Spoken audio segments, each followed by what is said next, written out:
Bueno, entonces, para no perder tiempo, vamos a hacer una clase explicativa del trabajo práctico uno de 40 minutos. Después, si alguien tiene dudas, yo voy a estar en el campus desde las 16 hasta las 20 más o menos, o me pueden escribir, no hay ningún problema por correo. En el campus, en la plataforma virtual, ya cambié la fecha de entrega del TP1 para el domingo 13 de julio. Eh, en la clase de hoy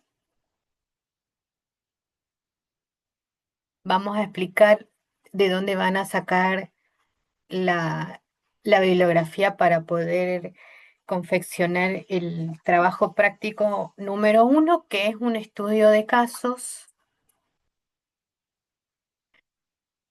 Me avisan si hay alguien que esté pidiendo admitirlo. Bueno, volviendo a la explicación introductoria, en esta clase vamos a dejar explicado las consignas del trabajo práctico número uno, que lo tienen que entregar el domingo, y es un estudio de caso único. Los estudios de caso son metodologías que se utilizan en la investigación en administración que nos pueden ayudar a conocer casos de éxito o casos de fracaso en la aplicación de algún modelo de negocio que identifique ese caso. En este caso es un caso de las nonitas. Para poder desarrollar ese estudio de caso, vamos a tomar la, la herramienta de análisis de organizaciones denominada ciclo de vida organizacional, en donde hay varias, pero nosotros vamos a tomar las de la bibliografía citada, eh, que es un tipo de herramienta de análisis de gestión del ciclo de vida organizacional. En la primera clase que tuvimos de teoría se explicó otras formas, otras herramientas que también analizan el ciclo de vida organizacional. No sé si se acuerdan, pero era en donde no se analizaba una sola empresa, sino que se analizaba todo el sector, y se le denomina la ecología de cómo van creciendo determinadas rubros o ramas en alguna localidad o en alguna región, porque seguramente hay recursos que son disponibles para todo ese sector. En esa herramienta del ciclo de vida organizacional, podemos saber, por ejemplo, en Río Gallegos yo les citaba el ejemplo de el caso de las barberías, de las peluquerías o barberías que cuando abre una, abren muchas. Bueno, en esta herramienta que vamos a utilizar no analiza todo el sector, sino que va a analizar solamente la situación de un caso único, que es el caso de las nonitas. Otro tema que vamos también a afianzar y a profundizar, que ya ustedes lo deben haber visto de otras materias, es el caso o la distinción entre una organización mecánica y una organización orgánica. Y un caso y un tema emblemático es el de las organizaciones inteligentes o las organizaciones que aprenden. Luego, si nos queda tiempo, podemos hablar o profundizar un poco más sobre las consultas que tengan disponibles para el parcial del día sábado. Bueno, la bibliografía la actualicé en el trabajo práctico que subí a la plataforma, la bibliografía, porque la que traía el caso, que lo saqué de de una guía de trabajos de administración 2 de la UBA, pero tenía la bibliografía desactualizada o vieja, y en este caso encontré la bibliografía del año 2020 de Duff Richard, que vamos a utilizar el capítulo 9, la página 340 a 345, y ese sería el caso, la aplicación del ciclo de vida organizacional que necesitamos. aplicar. Luego tenemos el libro Las organizaciones, comportamiento, estructura, cultura y procesos, que también encontré una más actualizada, una edición más actualizada, y ustedes tienen que leer las páginas 399 a 402, en donde nos explica la distinción de una organización mecánica y una orgánica. Y por último, el libro de la quinta disciplina de Peter Senge, en donde solamente vemos la parte introductoria de la página 11 a 27, donde nos explica a grandes rasgos lo que son las organizaciones que aprenden.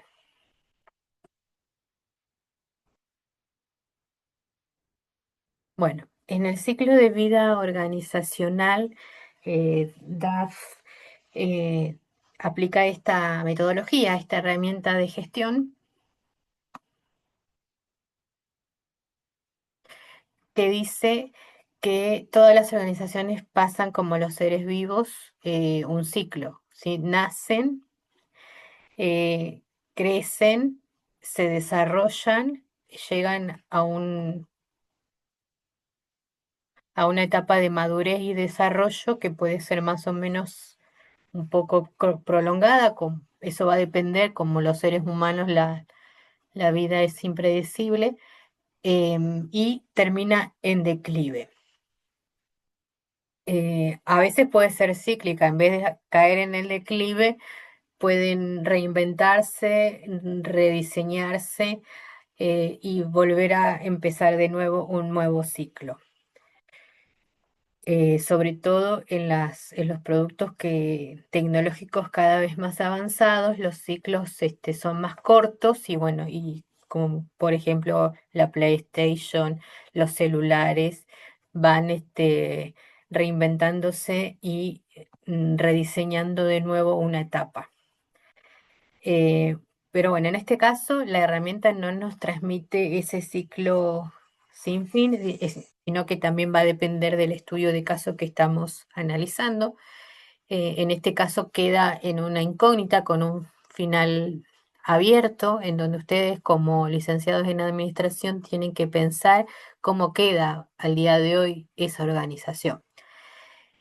Bueno, volviendo a la herramienta ciclo de vida organizacional, DAF lo que nos dice que son etapas, y en cada etapa que va viviendo la organización, va a llegar un momento en cada etapa que se caracteriza por una crisis que tiene que sobrellevar.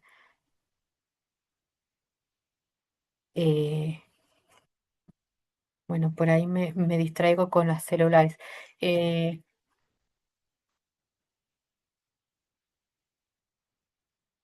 Después voy a actualizar bien la foto de la asistencia. Les vuelvo a repetir a los que están ingresando. Hoy no estoy tomando asistencia, sino que le saco una foto a los integrantes para después llenar yo la asistencia aparte, para no perder tiempo en la explicación, ya que solamente tenemos 40 minutos. Bueno, estamos explicando el ciclo de vida organizacional. La herramienta que vamos a utilizar es esta. En esta vemos que está compuesta por 6 fases. Cada etapa tiene, como la que siempre vemos del ciclo de vida, una etapa inicial. Estoy admitiendo. Una etapa inicial. Pero en cada una de esas 6 fases o etapas hay una crisis que trae aparejado ese acontecimiento, ese avance, ese crecimiento. Y durante ese avance, la organización que está creciendo en su año de vida o años de vida, em, tiene que superar ciertas crisis. A medida que va superando ciertas crisis, mm, enseguida se traslada a la siguiente fase de crecimiento y de nuevo tiene que chocar, o se encuentra frente a otro tipo de crisis distinta a la anterior, y que cada una de esas crisis se caracteriza por vivir esa etapa. Este todos los puntos de estos trabajos que estamos analizando en el caso de las nonitas nos ayudan mucho en la teoría de Administración 2 porque vemos en cada una de estas etapas o herramientas de gestión, afianzamos con lo que hemos visto de Misber, del libro de Misber, el diseño de las estructuras, los parámetros de diseño, también las características que tienen las organizaciones durante la normatización, burocratización, y comparamos con la organización mecánica o burocrática y orgánica.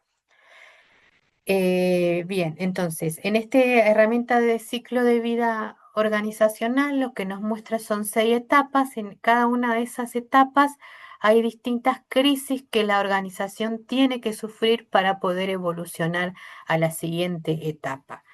La primera etapa o fase uno prevalece la creatividad, la etapa es el nacimiento o el inicio de una nueva actividad emprendedora, de algún nuevo producto o un emprendimiento nuevo en donde puede desarrollarse la creatividad del emprendedor que nace a través de una idea que logra ver el emprendedor lo que otros no pueden ver, y con el desarrollo de esa creatividad se produce el nuevo emprendimiento. Bueno, entonces en esa etapa de creatividad inicial, emprendedora, la primera crisis que tiene que resolver el empresario o el emprendedor o la organización que estamos analizando es una crisis del liderazgo.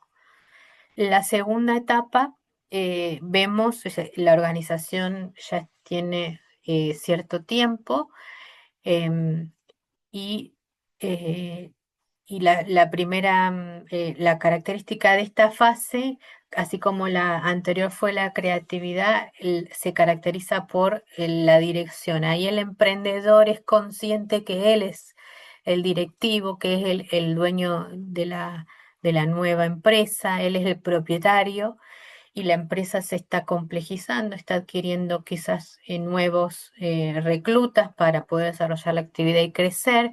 Entonces ahí puede haber una crisis de autonomía porque el empresario que primero estaba solo haciendo todo, se le puede integrar personas, y bueno, y ahí la autonomía significa la pérdida de identidad del propietario, dueño original, para trasladarla a una idea de grupo. Las organizaciones, la esencia y la característica y el elemento son que es un constructo social, es un grupo, ¿sí? Y en ese crecimiento de persona única a grupo, por ahí se puede perder la autonomía en la toma de decisiones, en la organización de esa empresa que está creciendo.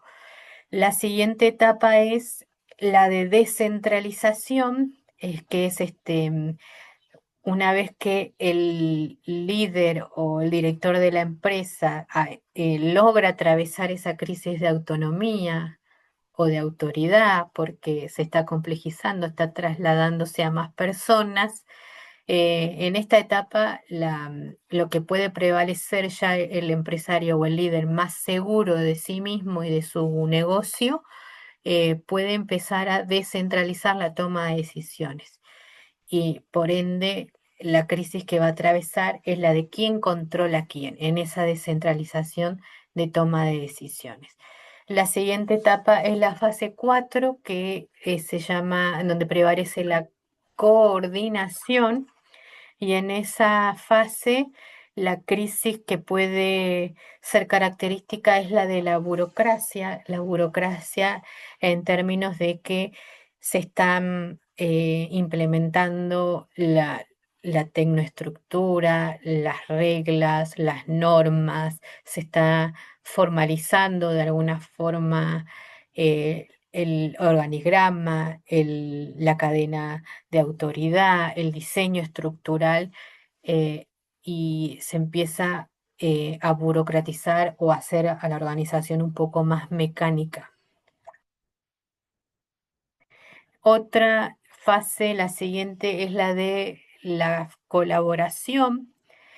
Ahí puede ser que la organización necesite terceros porque se está convirtiendo ya en una empresa más compleja y la crisis se llama complejidad, valga la redundancia, y en donde va a tener que buscar manos expertas, colaboradores, personal de apoyo, de asesoramiento y se está logrando convertir en una organización que tenga que tener staff de apoyo y tecnoestructura como las 5 partes fundamentales que tiene, que dice Misberg que tienen las organizaciones que se están complejizando. Y por último, la que no logro ver, es la etapa 6 en donde la organización se puede convertir en red y la principal crisis que puede lograr esta etapa es articular esas redes. Bueno, acá en la siguiente placa tenemos un cuadro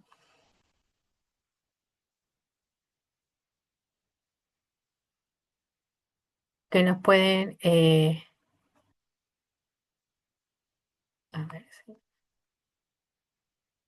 Estos son, todos estos cuadritos son del libro de DAF,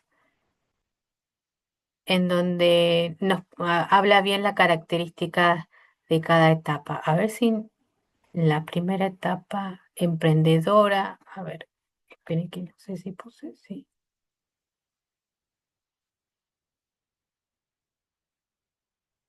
A ver, voy a ver si en el libro de DAF sale bien el ciclo de vida con las etapas que tiene el cuadrito que es colectora, emprendedora. Ok, ahí me voy a la bibliografía.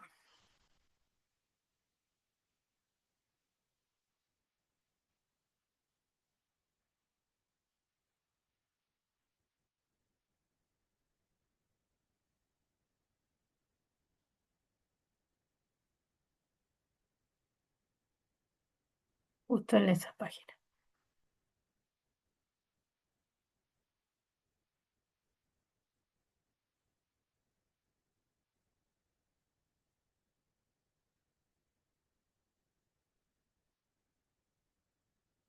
Claro, esta es. Etapa emprendedora. Bueno, acá hay otro grafiquito que lo voy a mejor cambiar para que sean, que nos guiemos por cuando ustedes hagan el análisis de las fases, no en 6 fases, sino en estas 4. Pueden ver, ¿no? El grafiquito se llama Etapas de desarrollo de la organización y las etapas son emprendedora, la crisis es necesidad de liderazgo, la etapa 2 colectividad, la crisis es necesidad de delegación con control, etapa 3 de formalización, la crisis es necesidad de enfrentar a... Hola, profe, no se ve la imagen. Ay, perdón, ¿no se ve? No, no se ve. O yo por lo Bueno, menos no lo veo. ahí lo voy a modificar.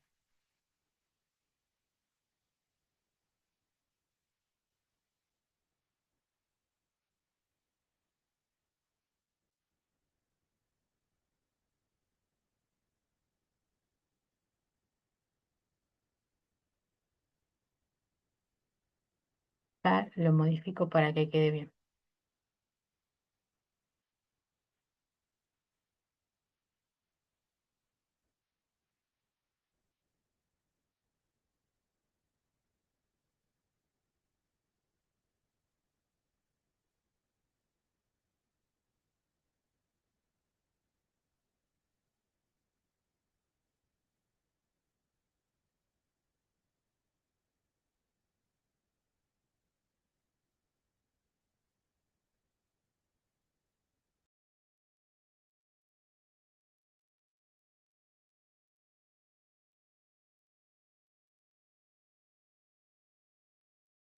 Bien, ahí ya lo cambié.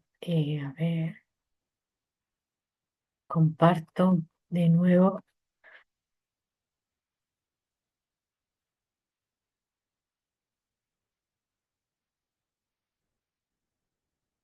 Bueno, ahí está. Este es el grafiquito de ciclo de vida. Lo cambié para que quede acorde a las características en 4 fases y no en tantas, en 6, porque se me mezclaron ahí los cuadritos. Pero bueno, con el de 4 fases, que es la fase, ahí sí pueden ver, ¿no? Sí, profe, sí se puede. Sí, Bueno, sí, profe, sí son se ve. etapa emprendedora, etapa de colectividad, etapa de formalización y etapa de elaboración. En cada una de estas etapas hay una crisis. Primero está la crisis de liderazgo, luego está la crisis de necesidad de toma de delegación, perdón. Otra es la crisis de, no logro ver bien, ay,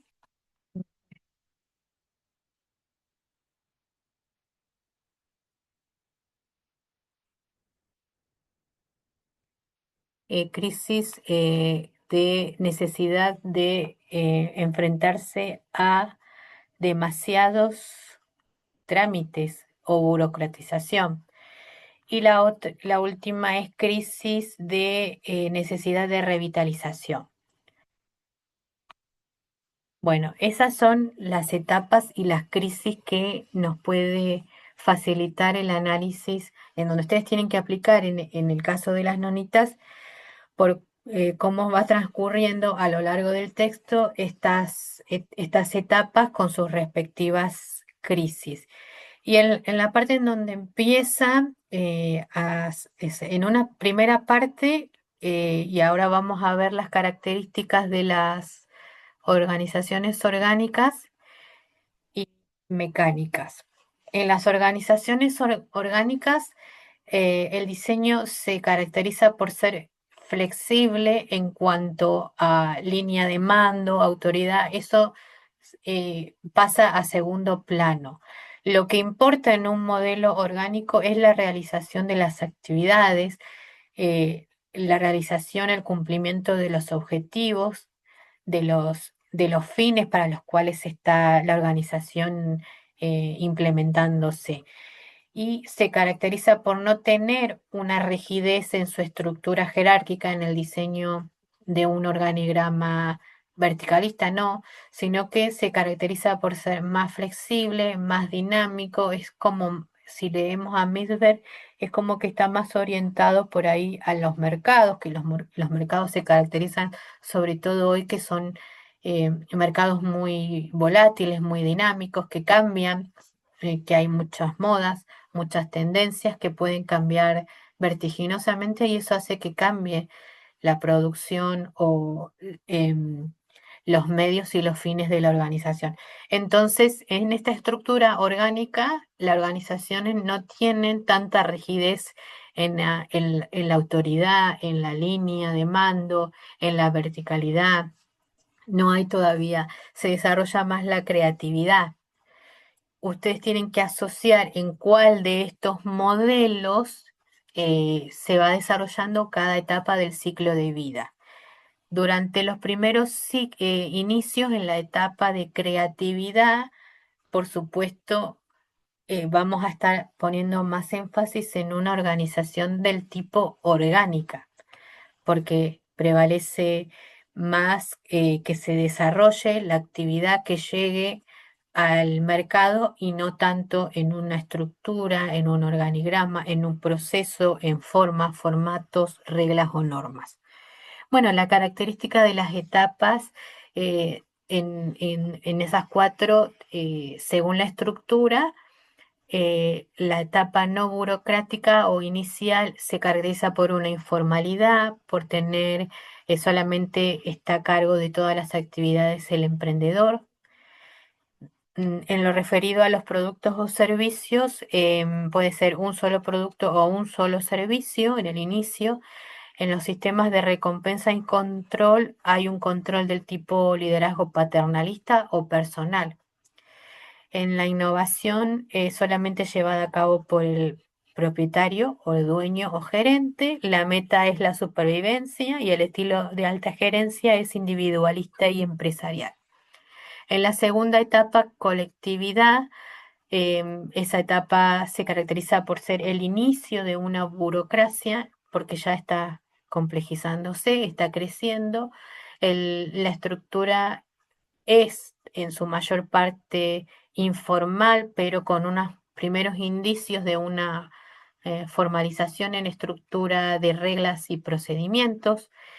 Los productos ya pueden complejizarse a una línea o a una cartera, con variaciones, con más personal atribuido a ese sistema, a esa división de productos o servicios. La innovación puede estar a cargo de los empleados y del gerente, una innovación compartida. La meta es el crecimiento y el estilo de alta gerencia, el estilo es carismática, proporcionando una guía, una dirección. En la tercera etapa está la etapa de burocrática, ahí crece la burocratización, la estructura se vuelve más mecánica, hay procedimientos, formas, formatos, división del trabajo, se añaden nuevas especialidades, hay una línea de producción o cartera de productos o servicios, el sistema de recompensa y control se vuelve más impersonal, porque antes, como decía Misberg, en las dos primeras etapas podíamos encontrar la supervisión directa, el ajuste mutuo,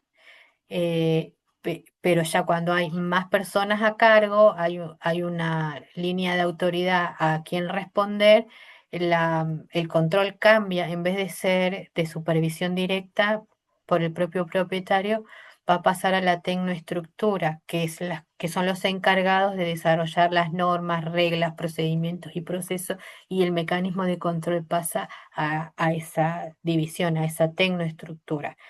Los sistemas entonces son más formalizados, formatizados, normatizados. La innovación está a cargo de un grupo de innovación separado. Los dos pulmones de las cinco partes básicas se desarrollan en esa etapa. La meta sería la estabilidad interna, la expansión del mercado, y el estilo de gerencia es delegación por control. Y la última etapa es la elaboración, y en donde ya está altamente burocratizada, diseñada la estructura. em, el trabajo en la estructura es trabajo en equipo dentro de la burocracia, mentalidad de una pequeña mediana empresa. Los productos ya son líneas múltiples de producción o servicios. Los sistemas de control y de los sistemas de control y de recompensa son extensivas, ajustadas al producto y al departamento o división. La innovación también. La meta es la reputación y organización completa, y el estilo de alta gerencia es el enfoque de equipo. Bueno, ahí entra la burocracia a tener un conflicto en la última etapa para volverse trabajos por equipos. Bien, entonces, ustedes, para tener una idea más profunda de la distinción entre un modelo orgánico y un modelo mecánico, tienen en esa bibliografía, tanto en la de Duff como en la de Ivanisevic, un montón de conceptos textuales y abarcativos que le van a ayudar a distinguir bien una de la otra. No es necesario que utilicen esos libros, pero los tienen ya en la plataforma digitalizados y están citados, porque estos temas aparecen en todos los libros, al menos en los que yo vi. En la mayoría de los libros de administración aparece la distinción entre orgánico y mecánico. Bueno, acá hay más características de distinción entre una estructura y otra. Y a lo último es el tema de la organización que aprende. La organización que aprende se basa en el libro de Peter Senge, Las organizaciones que aprenden, que es un concepto que fue revolucionario en los años 80-90. Fue revolucionario porque toma algunas corrientes, tanto em, corrientes de escuelas, distintos tipos de escuelas de la administración occidentales y orientales. En las orientales vemos Japón, la Escuela de la Calidad Total de Japón, que produce en el año que nace este libro la revolución de la Escuela de Calidad Total en todo el mundo.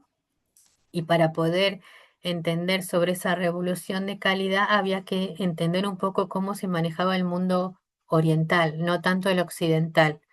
En el mundo oriental prevalece otro tipo de espiritualidad o religiones muy distintas a las regiones, a la religión occidental, que es la católica.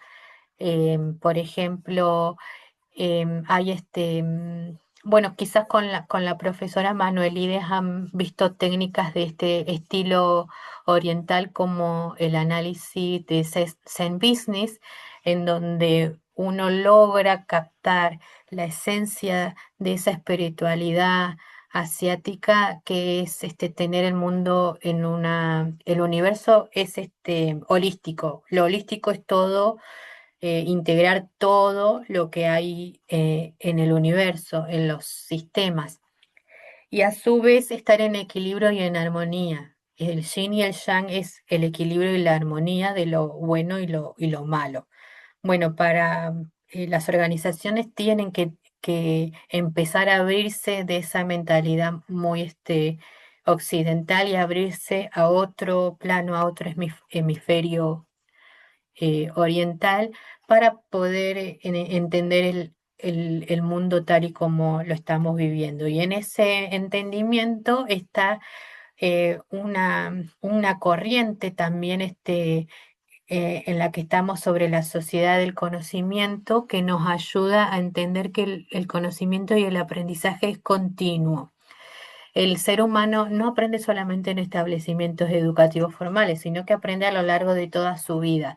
Y hay mucho conocimiento que se aprende en el mundo del trabajo y de las organizaciones, que a veces no está formalizado como un título secundario, primario o terciario, pero sigue siendo un conocimiento valioso para esa organización.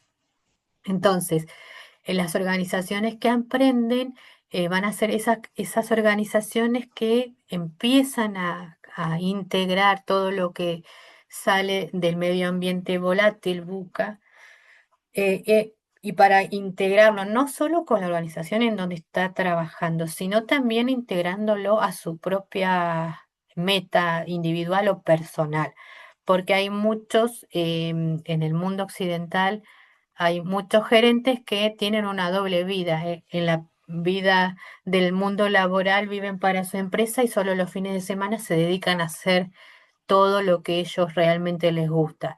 Entonces, para poder entender a las organizaciones y ser parte de una organización que aprende, se necesita el desarrollo de 5 disciplinas: el pensamiento sistémico, el dominio personal, los modelos mentales y visión compartida y el aprendizaje en equipo.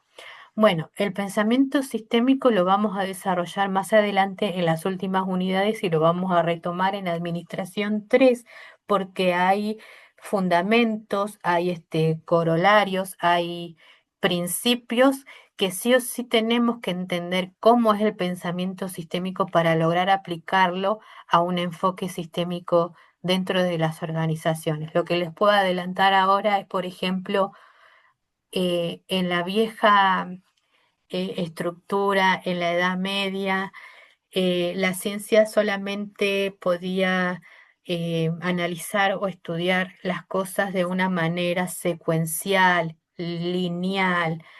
Por ejemplo, para poder ver cómo estaba cómo se componía el cuerpo, un cuerpo vivo, por ejemplo, un ser vivo como un sapo. Bueno, el sapo, el pobrecito, lo teníamos que disecar, cortar en la mitad y ahí veíamos todo el órgano digestivo del sapo o la rana en un laboratorio.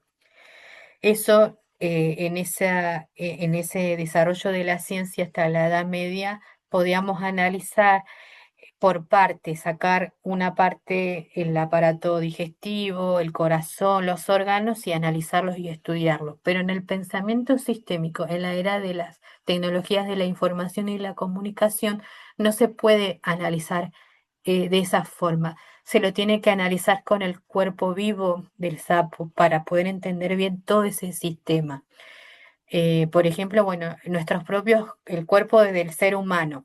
Para entender el cuerpo del ser humano vivo, tenemos que entender en ese pensamiento sistémico que estamos vivos que tenemos oxígeno en el planeta Tierra, es un sistema mayor eh, para poder respirar oxígeno limpio, alimentarnos, proveernos de agua, estamos en el planeta Tierra, es el sistema mayor. Nuestro cuerpo sería un subsistema de ese sistema y el funcionamiento de todos nuestros órganos funcionan de forma armónica porque tenemos el cerebro funcionando, el sistema circulatorio, el corazón, el sistema digestivo, todos a la vez, como un ciclo en no lo vemos ya en 2 o 3 dimensiones, lo tenemos que ver ya en todas las dimensiones posibles. Ese es el análisis del pensamiento sistémico, entendiendo cómo funciona todo el proceso como un sistema global, suprasistema y otros subsistemas para poder funcionar nuestro cuerpo íntegro, necesita todos los subsistemas, el circulatorio, digestivo, el respiratorio, em, para funcionar bien. Entonces, ese sería el principio fundamental del pensamiento sistémico, entender a las organizaciones en esas dimensiones. Después, dominio personal era lo que yo les hablaba sobre la persona cuando empieza a trabajar, tiene expectativas, pero esas expectativas tienen que estar acordes a las expectativas y a las metas de la organización. Si mi meta individual no está alineada, voy a tener problemas de motivación. El desarrollo del dominio personal tiene que ver con eso. Nos queda menos de un minuto, chicos.